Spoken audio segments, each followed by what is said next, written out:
53 বছর পরে আজও মুক্তিযোদ্ধাদের যাচাই বাছাই হয়। আমি একজন মুক্তিযোদ্ধা কমান্ডার হিসেবে এর চেয়ে দুঃখ আর রক্তক্ষরণ আর কিছু হতে পারে না। আমি আমার বাসায় বসে বসে শুধু নীরবে নিভৃতে আমি এখন এই কথাটা বলি যে আগের মতন দিন নেই যে আমি স্ট্যান্ড গানটা নিয়ে দৌড় দিব, একটা পাশের লাঠি নিয়ে সরাই যাব। আর 53 বছর পরে আবার কিসের মুক্তিযোদ্ধা? হ্যাঁ, যে ছেলেটা 53 বছর বয়স, তার তো মৃত্যুর দুয়ারে চলে যাচ্ছে, সে হবে মুক্তিযোদ্ধা। এই কলম ঘোড়ার থেকে জাতি এবং দেশকে বাঁচানোর জন্য আপনারা যারা কলম যুদ্ধ আছেন একটু চেষ্টা করে যাবেন, এটা আমার দাবি। যে 53 বছর যুদ্ধের চেতনা বলতে আমরা কি বুঝবো এবং মুক্তিযোদ্ধার সন্তান হিসেবে আমাদের কি ধরনের কর্মকাণ্ড পরিচালনা করলে মুক্তিযুদ্ধের চেতনা বাস্তবায়নের ভূমিকা রাখতে পারি? মুক্তিযোদ্ধাদের কথার আসতেই জাতির জনক বঙ্গবন্ধু শেখ মুজিবুর রহমানের কথার আসে যায়।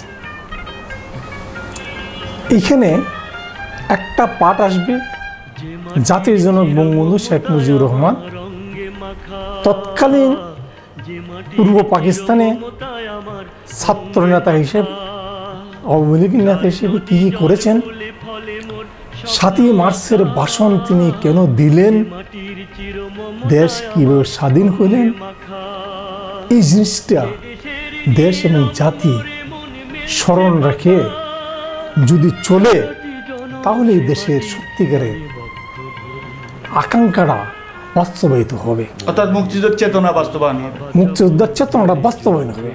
আমরা সন্তান যারা আছে আমাদের কি ধরনের কর্মকাণ্ড পরিচালনা? আপনারা সন্তান যারা আছেন তাদের একটি কাজই করা উচিত যে বঙ্গবন্ধুর যে ভাষণ, মুক্তিযোদ্ধা যারা সেদিন মুক্তিযুদ্ধে অংশগ্রহণ করেছে, কারো গায়ে শার্ট ছিল, গেঞ্জি ছিল না, কারো পরের লুঙ্গি ছিল, আন্ডারওয়্যার ছিল না, কারো একটা প্যান্ট ছিল, কারো একটা হাফ প্যান্ট ছিল, কিন্তু একটি উদ্দেশ্য, একটি লক্ষ্য ছিল, দেশটা স্বাধীন হবে, এই দেশের মানুষ মাথা উঁচু করে বিশ্বের বুকে চলবে যে আমরা বাঙালি, আমরা পারি, আমরা স্বার্থের জন্য আমাদের ইজ্জত, আমাদের কোনো কিছু আমরা বিক্রি করি না এবং করব না, এটি হওয়া উচিত।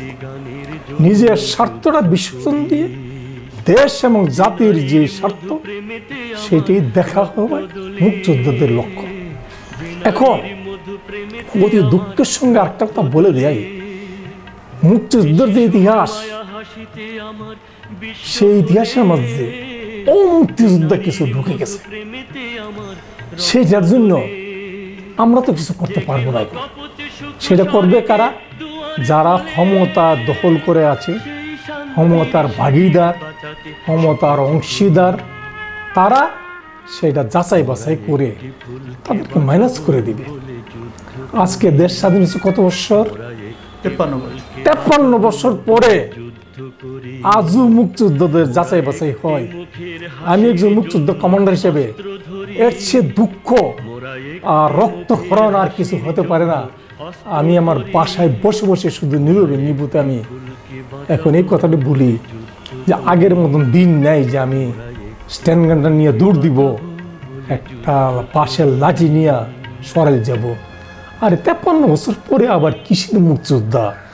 হ্যাঁ, যে ছেলেটা 53 বছর বয়স, তার তো মৃত্যুর দুয়ারে চলে যাচ্ছে, সে হবে মুক্তিযোদ্ধা। এই কলম ঘোড়ার থেকে জাতি এবং দেশকে বাঁচানোর জন্য আপনারা যারা কলম যুদ্ধ আছেন একটু চেষ্টা করে যাবেন, এটা আমার দাবি। যে 53 বছর পরে আর মুক্তিযুদ্ধ হওয়ার কোনো অবকাশ থাকে না।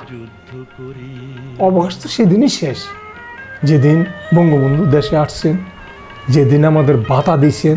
হ্যাঁ, যে কই টাকা ভাতা বঙ্গবন্ধু আমাদের শুরু হয়েছে, এরপরে তার এইগুলো লম্বা করার কোনো কারণ থাকতে পারে না, পারে না। এটাকে টানতে টানতে 53 বছর পরে, 53 বছর একটা লোকের তো মৃত্যুর পথে চলে যায়।